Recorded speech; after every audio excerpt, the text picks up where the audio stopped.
This video looks at algorithm complexity.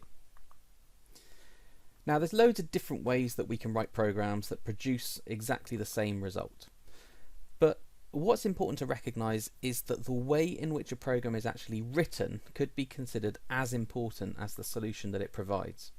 Now we have already seen, maybe at GCSE you would have come across this, that you can sort data using lots of different algorithms, a bubble sort, an insertion sort, a merge sort, but it could be argued that these sorting algorithms actually differ in their quality. Some could actually be considered better than others due to their efficiency, and what we're going to do is explore what makes some algorithms more efficient than others.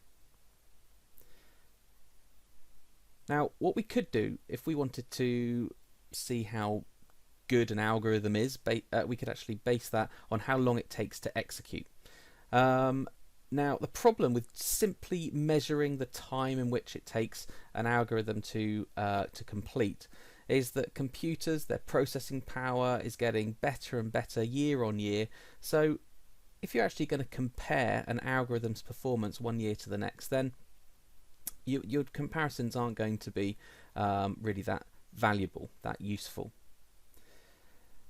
And also, if we were to look at the speed in which an algorithm takes when we're only dealing with small sets of data, because of the amazing processor power that computers have got these days, we probably wouldn't notice any real difference in speed. They'd be done in a fraction of a second. So comparing algorithms just in terms of time taken might not actually be that useful. Now a much better way to compare algorithms in terms of how efficient they are is to see how well they scale up when they're given larger and larger sets of data to work with. Now the big O notation is used to compare the complexity of algorithms by seeing how much longer they take to execute, to complete, when they're given larger and larger sets of data. So big O notation is used to describe the performance and therefore the complexity of an algorithm. And as we've already seen, when algorithms work on small sets of data, the time the algorithm takes and the memory required will be really quick and really small. But as algorithms are asked to work on larger and larger sets of data, this is then when we can start to see these noticeable differences in terms of their time complexity and their space complexity. Now when we talk about time complexity, we're talking about how much longer does the algorithm take to execute if it's given larger and larger sets of data, and space complexity is how much more memory is required to perform that algorithm as the sets of data that it is acting upon get larger and larger. Now the big O notation, it describes the worst case scenario of time and space complexity of algorithms. Now if you think about search algorithms, you could have a situation where an algorithm is trying to find a particular item, and if it's a linear search, it's right at the start of that data set. In that case, you know, that algorithm, no matter how many items there are in that data set, because the item that we're trying to find is at the start, it's going to execute exceptionally fast. And when we're talking about big O notation and we're talking about algorithm complexity, we're never ever looking at good scenarios. We're always looking at the worst case scenario. Now in a search algorithm, the worst case scenario would be that the item that we're looking for is right at the end, so the algorithm has to almost completely exhaust all the steps it needs to take before it finds it. So whenever we're talking about big O notation, whenever we're talking about algorithm complexity, we are talking about the worst case scenario. In other words, what's the longest time it will take to find the item that it wants, what's the greatest memory that it will require as these data sets scale up over time. Now, before we look at each expression for algorithm complexity, so each sort of big O notation expression, have a little look at this graph. Okay, it gives us a quick insight into how various algorithms differ in terms of how efficient they are. So all lines describe how quickly an algorithm will execute its job as it's given more data to process. So up the side, on the y-axis, we've got time, and on the x-axis, we've got the size of the data that is input into the algorithm. So you can see that as the data set increases, the time it takes to execute in most of these, okay, will increase. So that's how we could read this graph in its most simplest form. But we'll obviously look at each of these lines in detail and see what they actually represent. So an algorithm described as having a big O notation of O n to the power of n is inefficient with larger sets of data. So that's this blue line here.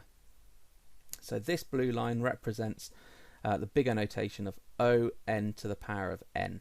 So you can see that as data sets are really small, the time it takes to execute is super quick. But as the data set grows, an algorithm with this particular big O notation, if it's given larger and larger sets of data to work on, then very, very quickly the time it takes to execute increases hugely. Potentially wouldn't actually execute in a sensible amount of time, and therefore wouldn't be a very efficient algorithm to use. However, an algorithm described as having a big O notation of O log n, which you can see is this dark red line here, with very small data sets, okay, it takes no time at all to execute. But as the data set increases, as the algorithm is given more and more data to work on, you can see that the increase in time that it takes to execute actually reduces over time. So the increase reduces as it's given more and more sets of data or larger sets of data to work on. So in this case, you can see that this is increasingly efficient with larger sets of data, as the increase in execution time slows down as the data set increases. Remember, it's the increase in execution time which reduces, not the actual execution time itself. So, constant complexity. Let's have a look at big O notation of O1. So this describes algorithms which take the same amount of time to run regardless of the size of data that it has to work on. So that's this horizontal line here. It doesn't matter how much more data the algorithm is given, it always executes in the same amount of time. Now here's an example of that particular, or of a particular algorithm which would do that.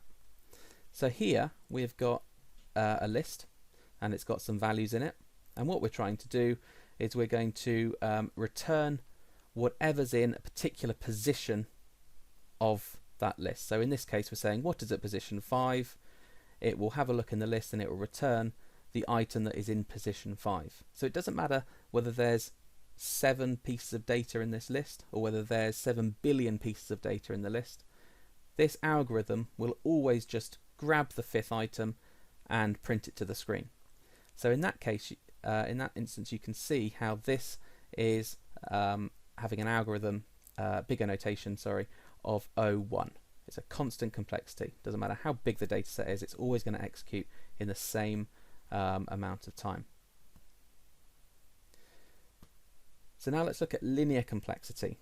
So algorithms with a linear complexity are given the big O notation of On, and it describes an algorithm whose time to execute will increase in direct proportion to the size of the inputted set of data. So that is this diagonal straight line that you can see, this dark blue one here. So as the data sets increase in size that the algorithm has to work on, so too does the time it takes to execute in direct proportion. So here's an example of an algorithm which has a linear complexity. So this is a linear search algorithm we are saying that 5 is located at which index. So we're trying to find out whereabouts the number 5 is. So 5 is put in as the item that we're looking for, and all that's happening is we're working through, this algorithm is going to work through each item in the list in turn until it finds the 5.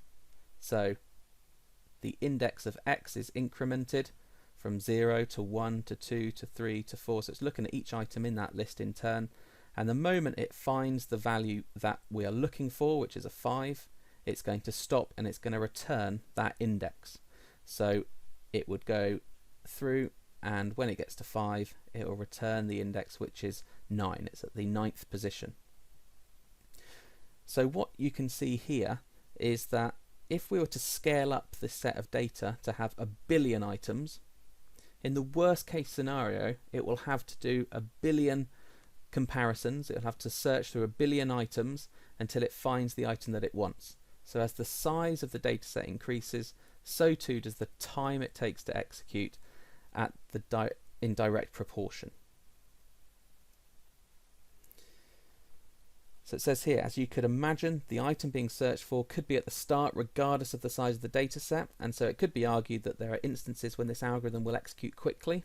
But as we said a few slides back, remember that big O notation will always look at the worst case scenario, and so it'll assume that the longest execution time, or it assumes the longest execution time, in other words when the item will be found last.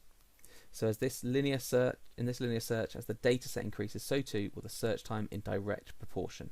So that's linear complexity. Now polynomial complexity has the big O notation of O n to the power of 2, so on squared. Now here is a little algorithm which works out the different permutations from a given list. So in this example it's given the list which has the values 1, 2 and 3. What it's going to do is it's going to look through each item in the list and it's going to match it up with each of the items that are in the list as well. So it will first of all look at number 1, and then it will pair it up with itself, so 1, 1. It will then loop round again in this inner loop and match it up with 1 and 2. Then it will match a 1 with 3, and then it will start into the outer loop where it will now look at the value of 2 in the list. It will go into this inner loop. It will match the 2 up with the first item, which is 1. It will match the 2 up with the second item, which is 2. It will match the 2 up with the third item, which is 3. And then it will go back into the outer loop where it will look at the next item in the list, which is 3, and it will pair it up with each item again that is inside the list. So the 3 would be matched up with the 1, then with the 2, then with the 3. So it will give all the sort of the pairs, the permutation of pairs that you could possibly get from this particular set of data that's given. And you can see the output here. So 1, 1, 1, 2, 1, 3, 2, 1, 2, 2, 2, 3, 3, 1, 3, 2, 3, 3. So what happens if it's given one extra item of data? Well, if it's given one more item of data, then it's going to have to do n more operations. So n times n, or n squared, is the big O notation to describe the complexity of this particular algorithm, because every time we add an extra item to the list, we have to do n more operations. It's a tricky one to get your head around, but do work your way through that algorithm. So maybe pause the video and look through the algorithm line by line. Once you've understood in more detail, got a better understanding of how this algorithm works, hopefully you will see that when you actually start adding an extra item to this particular list, then it's going to have to do n more operations each time. So it's polynomial, and that is this dark red line here. Now in terms of complexity, polynomial, it's not that efficient, but it will generally execute in an acceptable amount of time. Now, exponential complexity. So O(n) to the power of n, they're known to take an exponential amount of time as the data set grows, so in the worst case scenario. So they're highly inefficient. So to begin with, for small sets of data, or in this case, and I'll talk to you about the Fibonacci sequence in a minute, but to find the first value, we can find that very, very quickly with this particular algorithm that has an exponential complexity, because it would be the best case. But in the worst case, when we're trying to find, I know, the 100th item, it would take a huge amount of time to execute. So therefore it's not very efficient. So as it says, as we deal with larger sets of data, or in this example, trying to find the 35th value in the Fibonacci sequence, the algorithm will begin to take an exponential time to compute. This is therefore a badly designed algorithm, as it doesn't scale up well. Now, I've created this program, and I will demonstrate to you by actually doing timestamps how much longer it takes to execute after we go through past trying to find the 33rd item in the Fibonacci sequence. I'll also give you a bit of information about what the Fibonacci sequence does. But what's important to recognize here is that this is trying to find the values recursively, so a function that calls itself. So every time a function calls itself, it puts itself on pause, if you like. It's added to a stack, and then a copy of the function is run, and that repeats over and over again. Not only does that take up a huge amount of space, but as you'll hopefully see as I talk through this algorithm in a bit more detail, it will take an increasing amount of time to execute, because there's so many different operations that will need to execute before the algorithm is finished, as the data set increases, or as the number increases that we're trying to find in the Fibonacci sequence. So each time we try to find the next value, we have to carry out an ever-increasing number of calculations. Okay, so first of all, the Fibonacci sequence, what does it do? Well, it's a series of numbers, and here are the series of numbers, or the first few. And basically what we're saying is that in each item in this series, each number in the series is created from the sum of the two previous numbers before it. So this number 2 is created by adding the two numbers before it, 1 and 1. This 3 is created by adding the two previous numbers, 2 and 1, together. This 5 is created by adding the two previous numbers, 2 and 3, together, and so on. Now this particular algorithm, as we've just seen, what we're trying to do is we are saying, okay, we want the 5th item in the sequence. 5 will be passed in as a parameter here. Now 5 isn't 1 and it's not 2, so 1 isn't returned. So instead the function calls itself again, but this time passing in the value of 4, because it's 1 less than 5. And it also calls itself again, this time passing in the value of 3, which is 2 less than 5. And this will repeatedly pass itself back in until a 1 or a 2 are passed in as a parameter. When it is, a 1 is returned. So what this is doing is it's adding up the sums of all those 1s in order to actually create the value in this case the 5th position of the Fibonacci sequence. So if we go back to the Fibonacci sequence, the 5th item is 1, 2, 3, 4, 5. Well, it's the number 5. So if this works, we should have the value of 5 returned. And you can see that it has returned it, and it's returned it exceptionally quickly. Okay, far too quickly for the timestamp to recognize any execution time. Now, if I put 33 in, let's just run this. Okay, it's taken a little longer.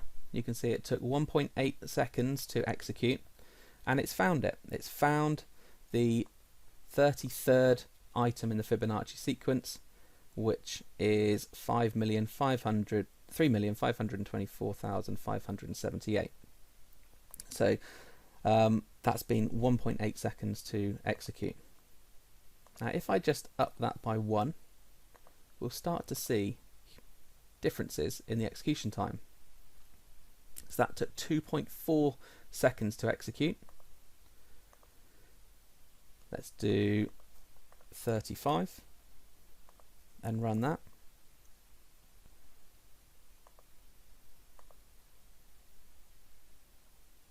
Now this is taking a lot longer.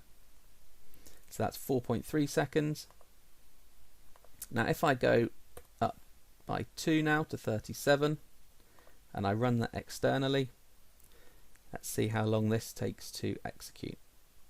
Well, already it's a lot longer than it was on when we were trying to find the 35th, so that's 10 seconds. And what you'll find is that if you were to up that just by up until 40, for example, it will take minutes to execute. It will take far too long. Now, when algorithms scale up in this manner, they are not useful at all for larger sets of data. They do not scale up well. So this has got a, like we said already, a bigger notation of n to the power of n. It does not scale up well. Now the reason why this one doesn't scale up well is because, like I've said already, it is recursive in principle, in nature. So if we just quickly have a look at the recursion tree for when we're passing in 5. So here we have a recursion tree to demonstrate the different sort of branches to this recursive algorithm when 5 is passed into the function. So when 5 is passed in, 5 doesn't equal 1 or 2. So what we're going to do is we're going to call the Fibonacci sequence again, passing in 1 less than 5 and 2 less than 5. So you can see that we've branched where we've got 2 more functions that are run. Fibonacci 4, Fib 3. 4 and 3 aren't equal to 1 or 2, so 1 isn't returned. So instead we're calling itself again, but this time passing in a 3 and a 2. And we're also calling it again, passing in a 3 where we're getting Fib 2 and Fib 1.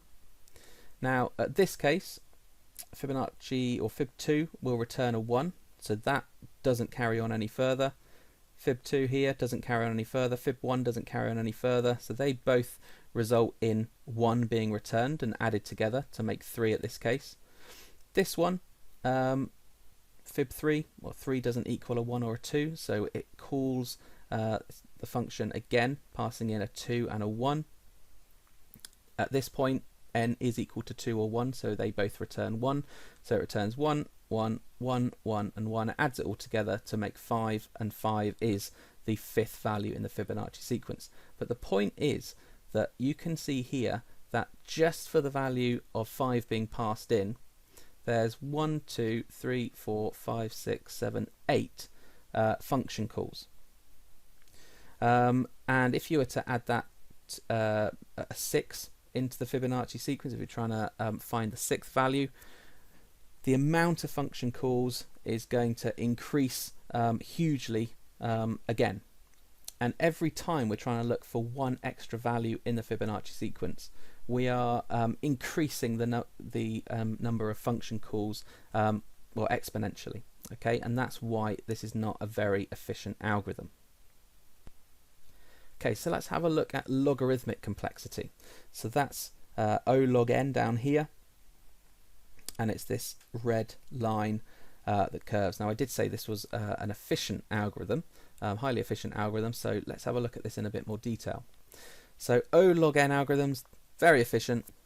Logarithms are the inverse of powers. We've already seen that with a polynomial or worse algorithm, takes an increasing amount of time to execute as their data sets increases, but with logarithmic algorithms the increase in execution time slows down, so the increase slows down as the data set increases.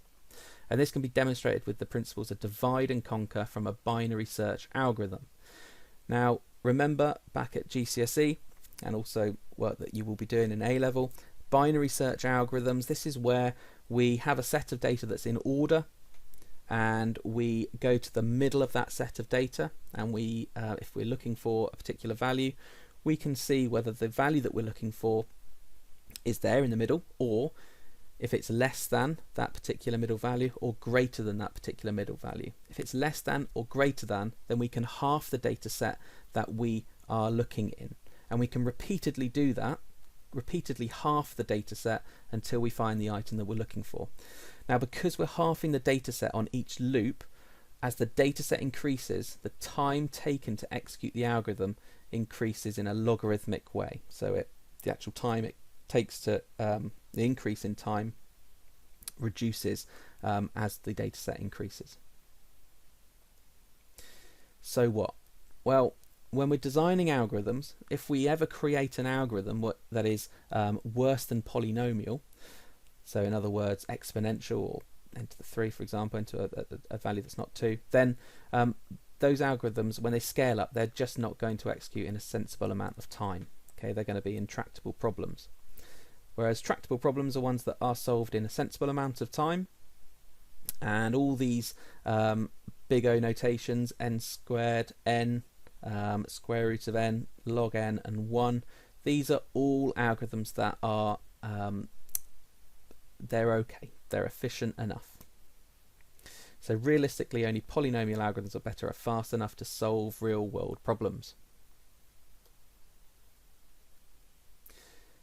Now, it might sound terrible to work out how complex an algorithm is, but it's really as simple as tracing the algorithm and counting how many steps are required to complete the algorithm each time an extra piece of data is added to the data set. Now, it says here, match the big O notations with the algorithms. Okay, so we've got 3 algorithms down here. We've got an algorithm where we're doing a linear search, we've got an algorithm where we're doing a binary search, and we've got an algorithm where we're trying to find out what is at a particular index, so what's at index 5. So hopefully, before I give you the answers, you should be happy to say which ones go with which. Now, of course, if we know the location of the item that we're looking for, it doesn't matter how big the data set is, it's always going to execute in the same amount of time. So this one has the big O notation of 01. This linear search algorithm, well, the worst case is that the item that we're looking for is at the end. So as data sets increase, so too does the time of execution in direct proportion. So that's ON, it's a constant complexity. And here we've got a logarithmic complexity, we've got a binary search, we are halving the data set on each particular cycle. So even though the data sets can be massive, okay, because we're actually halving the amount of data that we're looking for each time, these scale up incredibly well. So that's got a logarithmic complexity. So in your exams, you might be expected to state the complexity of an algorithm if you're given an expression for the number of steps it needs to execute. So consider this expression here. This is an expression to describe how complex an algorithm is. N is the amount of data that it's given, and we're saying that the execution time, or the number of steps I should say actually, that it's going to take to execute is going to be however many pieces of data there are to the power of 4 times 2 plus the amount of data items in the data set minus 1. Now, the nice thing is that if we're trying to state the complexity of an algorithm with this particular expression, although it might seem really challenging at the moment, or you don't really know what I'm talking about at the moment, all we need to do is look at the most significant or dominant aspect of this expression. And we can do that by looking at the result of each of those expressions separately. So imagine that n, or the size of the data set, is 2. There's 2 items in there. If you look at this first part of the expression, 2n to the 4, if we pass 2 in as n, and we times it by, to put it to the power of 4 and times it by 2, you get the value of 32. Then we add 2, which is n, and take 1, we get the value of 33. If the data set has got 3 items in it, you can see that this part of the expression produces 162, this produces 3, this produces minus 1. If the data set's 6, this part of the expression is 2592, this is 6, this is minus 1. Now, what aspect of this expression is most significant? Well, it's certainly not this. This is -1 every single time. That doesn't make a massive impact as the data set grows. This doesn't create a massive change on the outcome of the expression as the data set grows. But this part of the expression impacts the result of the calculation hugely as the data set grows. As the data set goes from 2 to 6, you can see that the number of steps required to execute this expression, this algorithm, increases hugely. So the most dominant part is 2n to the power of 4. It affects the overall result the most. In big O terms, we would go one step further and we'd say that the 2 isn't really that dominant either, because timesing something by 2 each time actually doesn't impact hugely when we're comparing each of the increases as we go through. So what we'd say is that this particular algorithm, if it's got this expression, then it has got the big O notation of n to the 4. So if an algorithm takes 6n squared plus 8n plus 9 steps to run on a data set n in size, what is its time complexity in big O notation? Well, remember, all we need to do is look at the most significant part, which is certainly this aspect here, 6n to the 6n squared.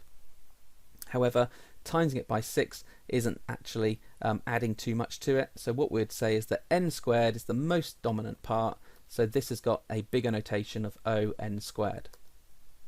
Here's another one. Algorithm takes 99n to the power of 4 plus 8 steps to run. So its time complexity in big O notation, well, the plus 8 doesn't impact much. Timesing by 99 each time in a consistent manner doesn't actually impact that much. N to the 4 is what is most important here. So the big O notation is O(n to the 4). If an algorithm takes 7n steps to run, the most dominant aspect is going to be what's in the n, the value that's in n, not the 7. So we could say that the big O notation is O(n) on this particular expression for an algorithm. And if an algorithm takes 100 steps to run on a set of data n in size, well, what we're saying here is it doesn't matter what n is, it's always going to take 100 steps. So if it's always going to take the same amount of steps, then what we'd say is it's got a big O notation of O(1). So in your exams, you might be expected to work out the best case as well as the worst case for an algorithm. Now remember that big O is always worst case, but for small sets of the same algorithm could be described as having different complexities. So it could be described as having a best case. So for example, if you just focus on a linear search, the worst case, as we know, is O(n). It's got a linear complexity, so as the data set increases in size, so too will the time in direct proportion. But in the best case, that item that we're looking for will be right at the start. In other words, it will execute immediately. So we would say that its best case is O(1). So do be aware that sometimes you might just have to have an understanding of what a best case scenario would be for an algorithm and be able to work out the big O notation for an algorithm in its best case. So huge amount just gone through there. Take time to digest all that information and re-watch where needed.